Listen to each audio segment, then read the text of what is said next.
Hello guys, আমার আনাড়ি Discovery চ্যানেলে তোমাদের স্বাগত জানাই। আমি এখন আছি আমার একজন বন্ধুর বাড়িতে। তাদের বাড়িতে চোর ধরা পড়েছে। তাদের বাড়িতে রঙের কাজ হচ্ছিল। এবার দুজন কাজ করছিল। এবার তারা যে পান্তা খায়, পান্তার কেটলিতে যা টিফিন গাড়ি যাকে বলে, তাতে রং চুরি করে নিয়ে পালিয়ে যায়। রং চুরি করে নিয়ে পালিয়ে যায়। এখন তাদের বেঁধে, দড়িতে বেঁধে ঝোলানো হয়েছে। তাদের আপনি দেখে নিন। আপনি কোনো দিন যদি কাজ বাজ করান রঙে, ওদেরকে চিনে রাখুন, না হলে বড় সমস্যায় পড়তে পারেন। দাঁড়াও দেখাচ্ছি। টিফিন গাড়ি রং চোর, এই দুজন। মুখ উপর করো।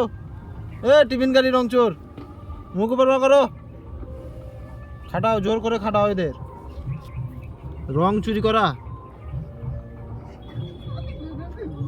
লজ্জায় এরা রং চুরি করে মুখ তুলতে পারছে না। এদের কি বলে করা যায়? কালকেই 200 টাকার মদ খেলো, আজকে রং চুরি। আসছে আবার। Thank you, by.